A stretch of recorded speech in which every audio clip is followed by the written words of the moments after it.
The mug slipped from my fingers, and coffee splashed across the marble floor of the breaker's opulent lobby. The front desk clerk's voice echoed in my ears as I stared at the growing brown stain spreading across the polished stone. Miss Walker, I apologize, but I cannot find your reservation. I see bookings for your family members, but nothing under your name. Behind me, the sharp click of designer heels approached, loud enough to feel like a countdown. My sister Catherine's voice carried deliberately through the grand space, each word carefully aimed to attract attention from nearby guests. Oh, Helen finally made it.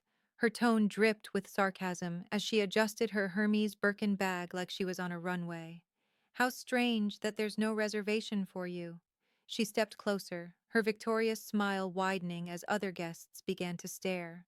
Actually, she continued, I only made reservations for our real family. A room for me, my husband and daughter, and one for mom and dad. Through the lobby's ornate mirrors, I could see our parents deliberately turning their backs, pretending not to witness my humiliation, as if ignoring it could erase it. The $3,200 theory dress I had carefully selected for our Thanksgiving dinner suddenly felt like a costume I had no right to wear, as if I had mistakenly entered a world that was never meant to include me. My name is Helen Walker. I am 33, and I am a pharmaceutical research director. This is the story of how I made my family finally face the consequences of the way they treated me. Not just once, but for years.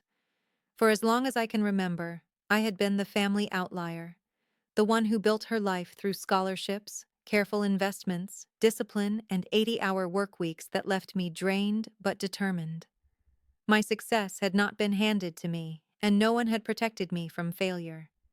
My sister, on the other hand, crafted Instagram perfection, funded entirely by our grandfather's money. $30,000 monthly allowances created Catherine's designer wardrobe, her daughter Amy's private school education, her luxury vacations, and the glossy illusion of success she desperately maintained online. I had seen the bank statements when helping grandfather with his accounts during his brief hospitalization last year. It was a responsibility Catherine never bothered with, even though grandfather had explicitly asked her to be more involved. She never showed up, never called, and never learned the details that mattered. Today, standing in that lobby, something crystallized within me. The same grandfather who taught me to become someone who could stand on her own feet had unknowingly created monsters out of the rest, people who had never learned to stand at all because they had always been carried. I took a slow, deep breath and said, without changing my expression, I see. Then I'll leave. My voice came out calmer than expected, steady like a professional delivering an uncomfortable report. Readjusting my grip on my navy Rimowa suitcase, bought with my own money, not grandfather's, I politely nodded to the sympathetic front desk staff and opened the taxi hailing app on my phone. Wait. Catherine's voice rose slightly, sharper now, but I was already walking toward the entrance. She had expected tears, pleading, or public humiliation that she could enjoy and retell later. My quiet dignity was not in her script. Only the sound of my footsteps echoed through the suddenly silent lobby as every witness to the scene stared at my retreating figure. Through the glass doors, I glimpsed my 7-year-old niece, Amy, wearing an absurdly expensive dress, fidgeting behind her mother. She was looking for me. Every Thanksgiving, bringing Amy a gift had been my tradition, a small attempt to give her something genuine in a world of performance. This year's pearl hair clip remained beautifully wrapped in my suitcase. It was a gift chosen for the woman she might become, not the accessory her mother would try to turn her into. In the taxi, I pulled out my smartphone and dialed my grandfather's number without hesitation.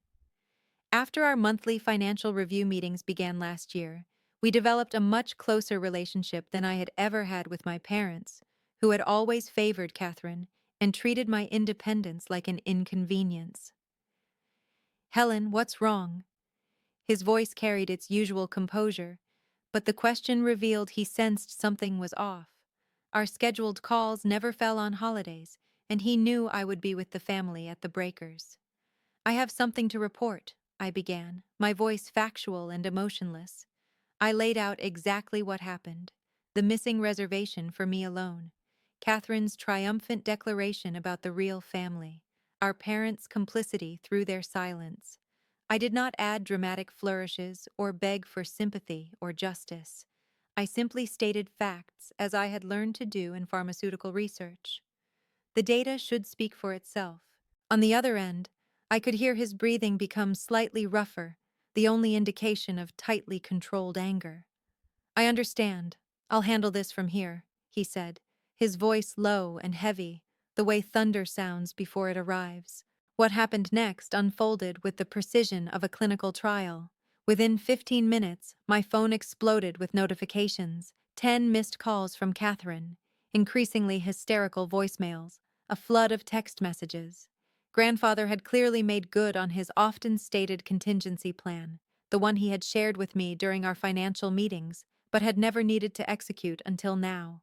Catherine's messages came in first, frantic and manipulative at the same time. Helen, Amy wants to see you. She was looking forward to our annual Thanksgiving. Then she switched tactics, leaning into embarrassment and image. My friends are coming for dinner tonight. I was planning to post our perfect family Thanksgiving on Instagram. Do you know how embarrassing this situation is? From my parents, emails started arriving, cold and blaming at first, as if they were still confident they could bully me into silence. We could have added another room, but as Catherine said, we prioritize the real family. You're independent now, aren't you? Then they tried to justify it with money. If you can afford it, why not get another room with your salary? It shouldn't be a big deal. Then they tried to shame me for feeling anything at all. Why are you being so emotional? Finally, they tried their old strategy of guilt and obligation. Catherine has a family, a husband, and child. You understand, right?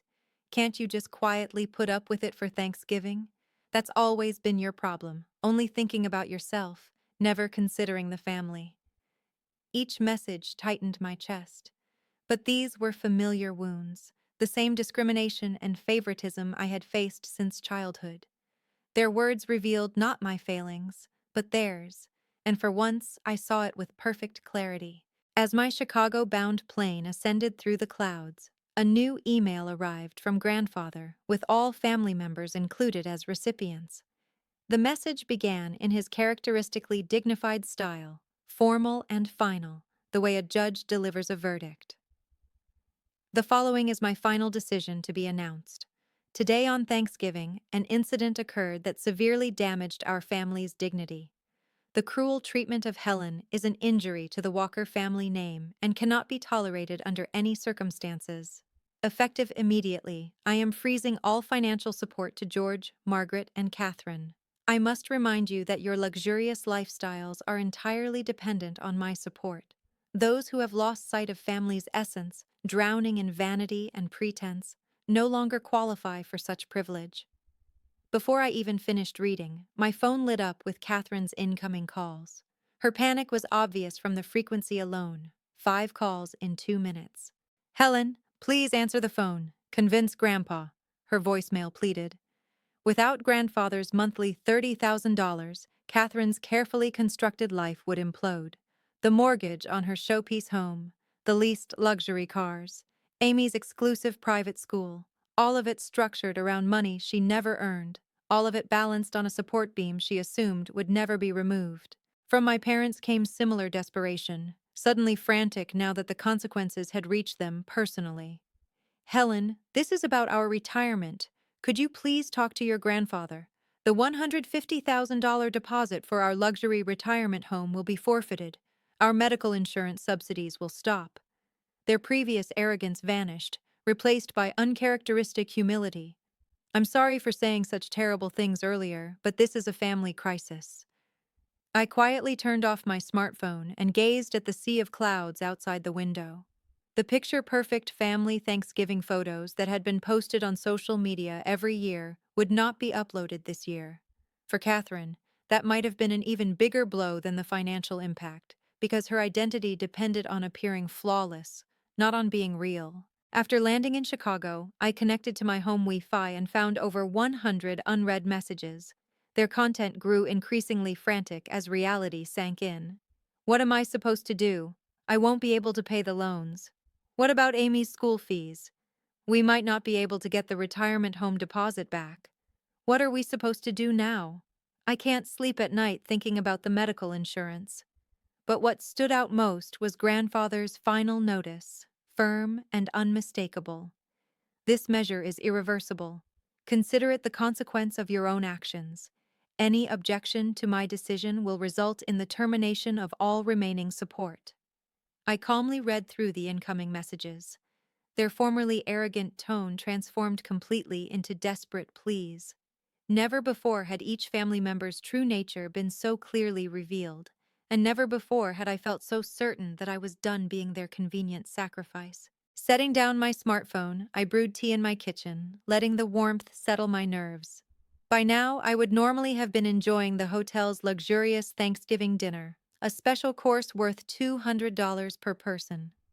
The thought made me smile slightly, not with cruelty, but with relief. Every year, my sister's family posted about this lavish dinner on social media. Yet, in reality, they had been struggling even to make monthly credit card payments, trapped in a cycle of spending to look wealthy while drowning privately. A new call came in, this time from Catherine's husband. Mixed with panic and confusion were words criticizing his wife's spending habits.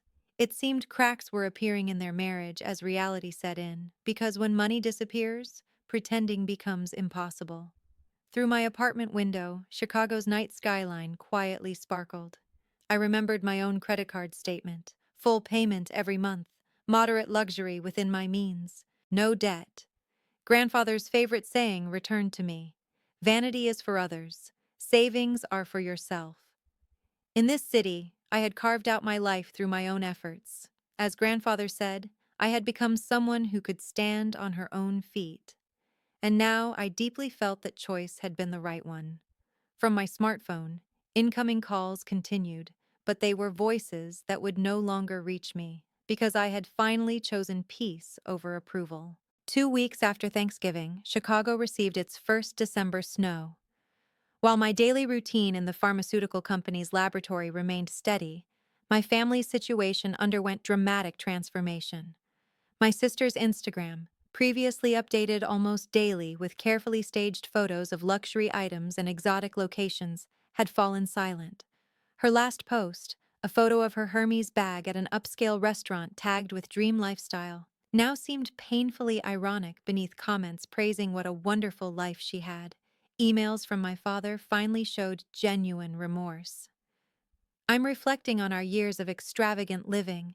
We spoiled Catherine too much, and were cold to you. I'm sorry. Similar messages arrived from my mother. With their medical insurance subsidies cut off, they were finally realizing the true cost of healthcare. Our pension alone is nowhere near enough. I finally understand how luxuriously we were living. For the first time, their words sounded less like excuses and more like uncomfortable truth. Catherine's situation was even more serious. I received an unexpected call from her husband. I've discovered hidden debts she kept secret.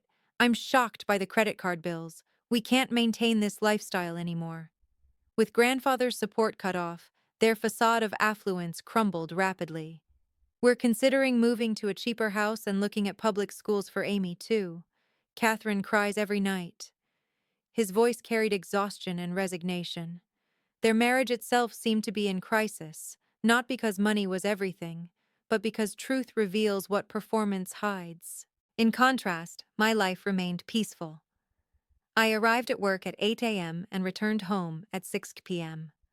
Weekends were spent attending investment study groups, reviewing my savings strategy, and maintaining the routines that had built my stability. Just yesterday, I was promoted to team leader for a new research project. My salary was expected to increase to $200,000, and my investments continued progressing steadily, with no fear about the future. Vanity brings momentary satisfaction. Savings bring lifelong peace of mind. The weight of grandfather's words was now being felt by the entire family.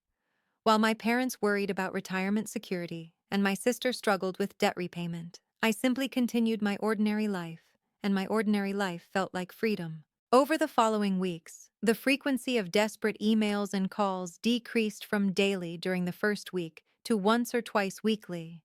Their content gradually shifted toward resignation, and in some cases, reluctant acceptance. Amy will be transferring to public school. She'll take the school bus. I never imagined. My sister's latest email showed signs of understanding reality, even if she did not fully embrace it. The dream private school lifestyle she had broadcast on social media would never be posted again. Our parents considered moving from their luxury Florida community to an affordable condominium, struggling with medical bill payments. Their dream of a luxurious retirement crumbled more easily than they ever thought possible. "We've been living with wrong values for years," read my father's latest email. Whether this realization would become a catalyst for restoring true family bonds remained uncertain, because regret does not automatically become change. Last week, I received a concise email from grandfather. "Awakening to the truth of life sometimes brings pain, but it's necessary pain. Your decision gave them an important lesson." I did not reply. I simply saved the email because some words are not meant to be answered, only remembered.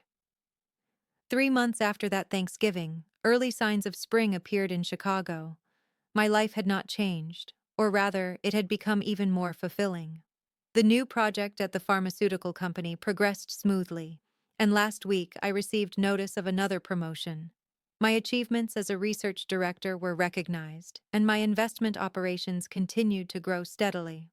From my office window, I could see Lake Michigan's vast surface, its waves sparkling in the spring sunlight, conveying quiet hope.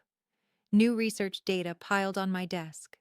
Time immersed in work remained my most precious time, because it was time spent building something real. A birthday present arrived from grandfather the other day, a simple pearl necklace. The attached card bore a single line in his familiar, elegant handwriting.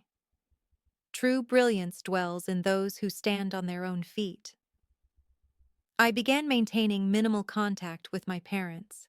They moved from their luxury Florida community to an affordable condominium and seemed to be gradually adapting to reality.